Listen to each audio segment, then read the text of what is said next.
Mesdames et messieurs, bonjour. Ségolène Neville, vous vous présentez à la mairie. C'est quand les élections? Bonjour, alors effectivement je me présente à l'élection législative sur la 3e circonscription. Et les élections donc, seront le 10 et le 17 juin de cette année. Quel courage! Vous avez la force pour affronter tout le monde? Bien entendu, j'ai la force, j'ai surtout la volonté.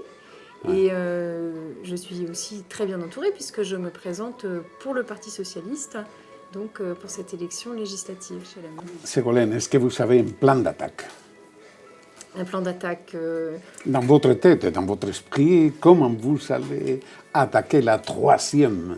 Alors, pour moi, il ne s'agit pas vraiment d'une attaque, il s'agit d'un travail de terrain que je fais déjà depuis de nombreuses années. Vous savez, moi, je fais de la politique parce que j'aime les gens et parce que je suis...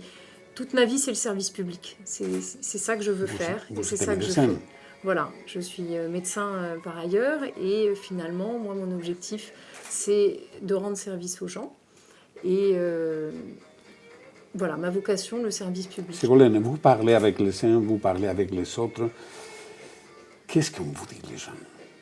On en a marre de tout, il y a la crise. Je crois qu'en ce moment, on a l'impression que ça ne va pas. Qu'est-ce qu'ils vous disent, les gens? Eh bien, les principales préoccupations, vous avez complètement raison, c'est d'une part, effectivement, l'emploi. Beaucoup de gens, ceux qui travaillent, sont anxieux de perdre leur travail. Ceux qui n'ont pas de travail eh bien, ont beaucoup de mal à retrouver quelque chose.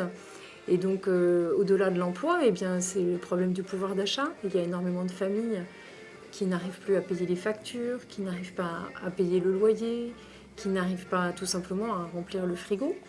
Et qu'est-ce qu'on peut faire? Donc, il faut rétablir un petit peu d'égalité et de justice dans ce pays et faire payer chacun à la mesure de ses revenus. Et donc, ceux qui sont très aisés, les plus riches, payent un peu plus, y compris d'ailleurs les entreprises multinationales qui souvent ont payé beaucoup moins de charges que les très petites entreprises qui ont des difficultés. Donc c'est valable aussi bien au niveau des familles. Les familles les plus riches doivent payer un peu plus, les familles les plus modestes doivent payer moins.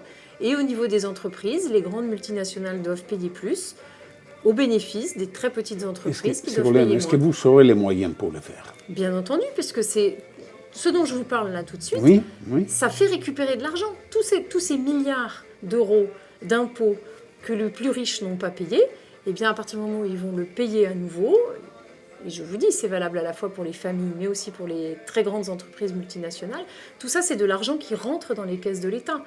Alors bien sûr, ça ne sera pas la panacée. Pour autant, la crise sera toujours là. Mais ce qui est important, quand on fait de la politique, vous savez, faire de la politique, c'est faire des choix. Et faire des choix, ça veut dire, avec l'argent qu'on a disponible, eh bien, il faut savoir où on veut aller. Et nous, ce que nous souhaitons, c'est plus de justice par la réforme fiscale.